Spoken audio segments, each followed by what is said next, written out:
안녕하세요. 하나님의 은혜와 평강이 여러분의 삶에 가득하기를 기도합니다. 오늘 우리는 성경 속 한 인물의 삶을 통해 우리 자신의 모습을 비추어 보고 그 안에서 역사하시는 하나님의 위대한 섭리를 발견하는 깊은 여정을 떠나려 합니다. 이 귀한 말씀의 여정을 시작하기에 앞서 구독과 좋아요를 통해 이 은혜를 더 많은 분들과 함께 나누는 일에 동참해 주신다면 주님의 복음이 더 널리 퍼지는 귀한 사역에 힘을 보태주시게 되는 것입니다. 여러분의 작은 손길 위에 하나님의 크신 축복이 임하기를 소망합니다. 오늘 우리가 함께 나눌 이야기는 창세기 37장, 바로 요셉의 이야기입니다. 하지만 요셉의 삶을 제대로 이해하기 위해서는 단순히 한 개인의 이야기로만 보아서는 안 됩니다. 이것은 단지 요셉의 이야기가 아니라 그의 아버지 야곱의 이야기이며 더 나아가 이스라엘이라는 한민족의 시작에 관한 이야기입니다. 여기서 멈추지 않습니다.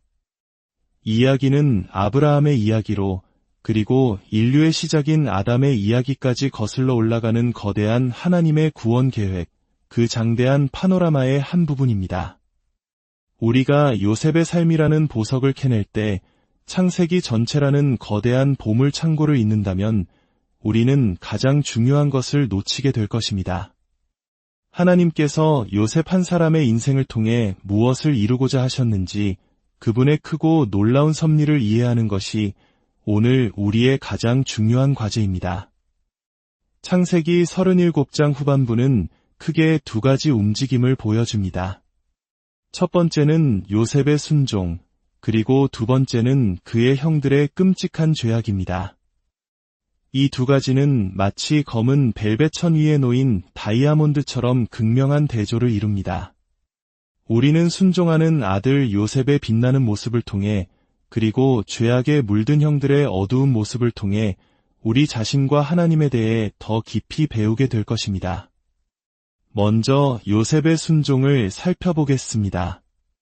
창세기 37장 12절부터 17절입니다.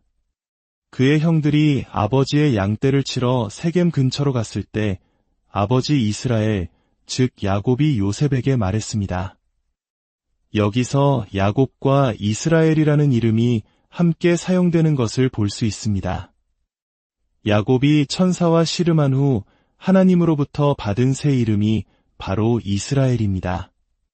앞으로 이야기 속에서 이 두 이름은 한 인물, 야곱을 가리키는 것으로 이해하시면 되겠습니다.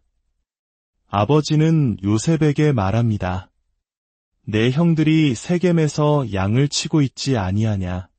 가서 그들에게 다녀오너라. 그러자 요셉은 한치의 망설임도 없이 대답합니다. 제가 여기 있나이다. 아버지는 다시 말합니다. 가서 내 형들과 양떼가 다 잘 있는지 보고 돌아와 나에게 소식을 전해다오. 요셉은 헤브론 골짜기에서 길을 떠나 세겜에 이릅니다. 여러분, 헤브론에서 세겜까지의 거리는 약 80km에 달합니다. 지금처럼 자동차나 기차가 있던 시절이 아닙니다. 17살 소년이 뜨거운 태양이 내리쬐는 건조한 광야길을 며칠에 걸쳐 혼자서 걸어가거나 기껏해야 낙타를 타고 가야 하는 머나먼 여정이었습니다. 이것은 창문 밖으로 뒷마당에 있는 형들을 보고 오라는 심부름과는 차원이 다른 일이었습니다.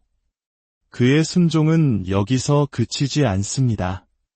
요셉이 세겜에 도착했을 때 형들은 그곳에 없었습니다.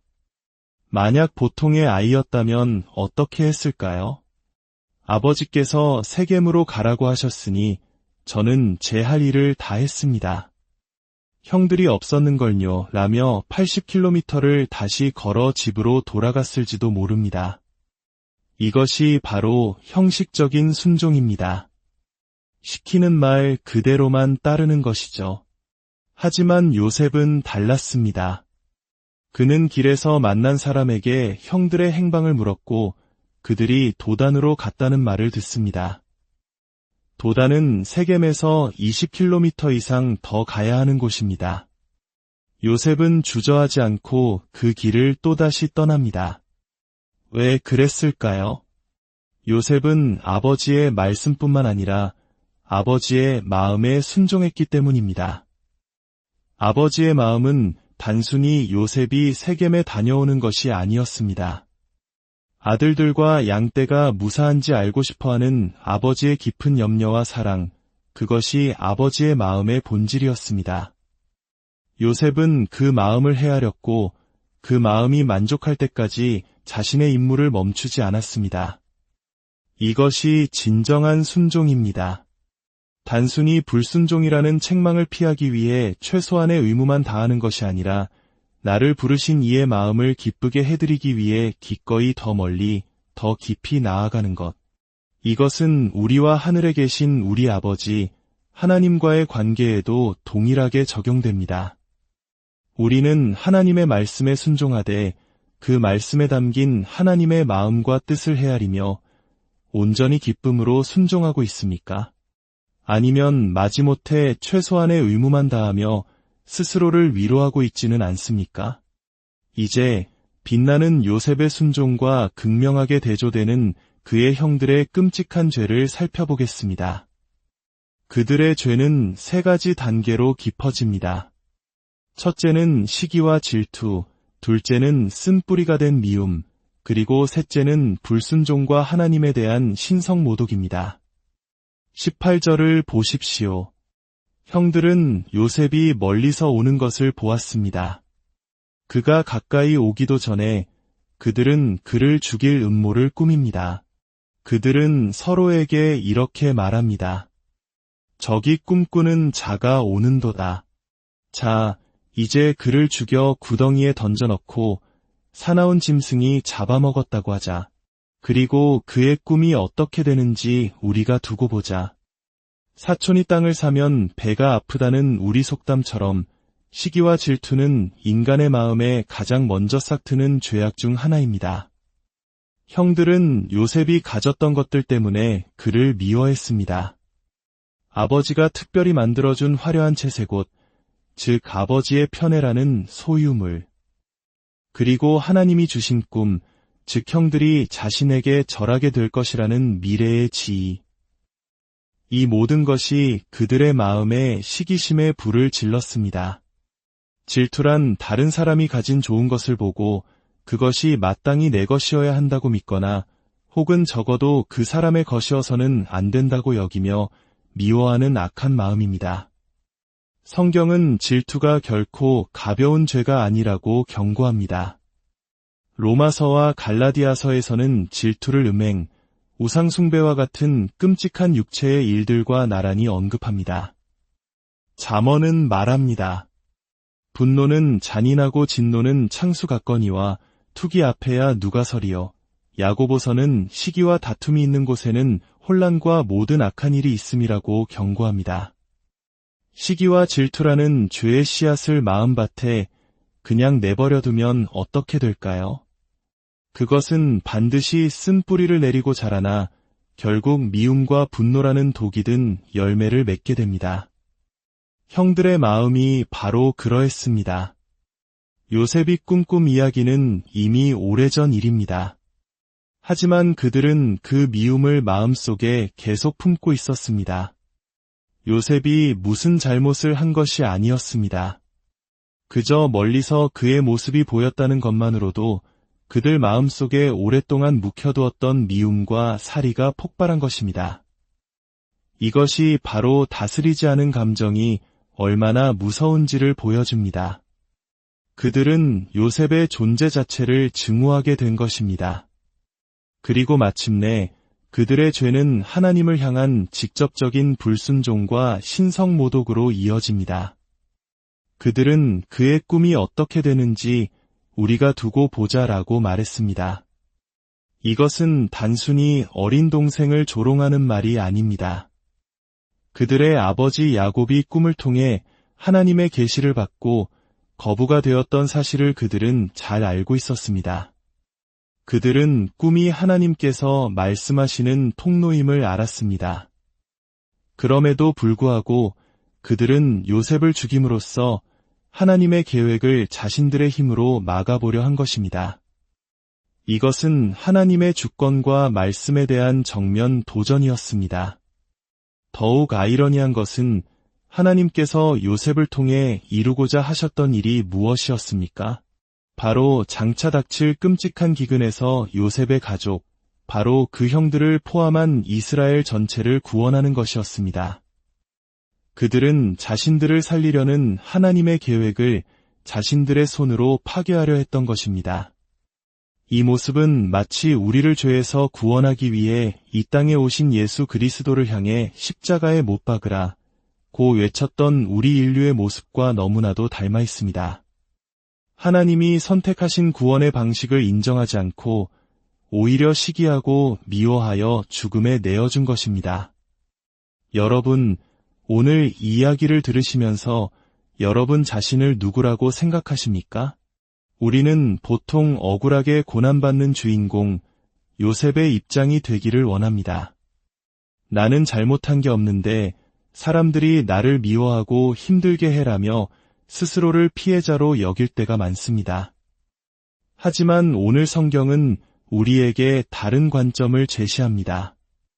혹시 우리는 요셉이 아니라 그의 형들은 아니었을까요? 특히 형들 중에서 유다의 모습을 주목해 보십시오. 유다는 처음에는 요셉을 죽이는 대신 이스마엘 상인들에게 노예로 팔아 돈이라도 챙기자고 제안했던 비정한 인물입니다. 그의 죄는 여기서 끝나지 않고 창세기 38장에서는 더 부끄럽고 끔찍한 죄를 짓게 됩니다. 그렇습니다. 우리의 모습은 완벽한 순종의 아들 요셉보다는 시기와 질투, 미움과 불순종으로 가득 찼던 죄인 유다에 더 가깝습니다. 이것이 우리를 절망시키는 나쁜 소식입니다. 하지만 동시에 이것이 우리에게 가장 큰 희망을 주는 복음이기도 합니다. 왜냐하면 하나님은 완벽한 요셉만이 아니라 실패하고 넘어진 죄인 유다를 버리지 않으셨기 때문입니다. 훗날 유다는 베냐민을 대신하여 자신이 종이 되겠다고 나서며 놀라운 변화의 모습을 보여줍니다. 그리고 가장 중요한 사실은 바로 이 죄인 유다의 혈통을 통해 만왕의 왕, 유다 지파의 사자이신 우리 주 예수 그리스도께서 오셨다는 것입니다. 예수님께서는 당신을 팔아넘긴 죄 많은 형제들, 바로 우리를 위해 기꺼이 자신의 몸을 대속물로 내어주셨습니다. 유다가 베냐민을 위해 자신을 희생하려 했던 것처럼 우리의 위대한 후손이신 예수님께서는 우리를 죄라는 노예 상태에서 구원하시고 하나님 아버지의 사랑받는 자녀로 회복시키기 위해 십자가에서 모든 것을 내어주셨습니다. 그러므로 오늘 우리는 더 이상 자신을 억울한 피해자 요셉으로 여기지 맙시다. 대신 우리는 유다의 자리에서 시작해야 합니다. 나의 죄악됨과 연약함을 솔직하게 인정하고 그런 나를 위해 십자가를 지신 예수 그리스도의 은혜를 붙드는 것입니다. 하나님은 유다를 변화시키시고 그를 통해 구원의 역사를 이루신 것처럼 오늘 죄인된 우리를 부르셔서 그분의 놀라운 구원 이야기에 동참하게 하십니다. 오늘 말씀을 통해 우리 마음속 깊은 곳에 숨어있는 시기와 질투, 미움의 쓴뿌리를 발견하고 그것을 주님 앞에 내려놓기를 원합니다. 그리고 우리를 위해 모든 것을 내어주신 예수 그리스도의 사랑 안에서 우리 또한 다른 이들을 용서하고 사랑하며 아버지의 마음을 헤아려 온전히 순종하는 삶을 살아내기를 소망합니다. 여러분 한 분 한 분의 삶 가운데 죄인 유다를 구원하시고 이대한 족보의 조상으로 삼으신 하나님의 놀라운 은혜가 동일하게 임하기를 우리 주 예수 그리스도의 이름으로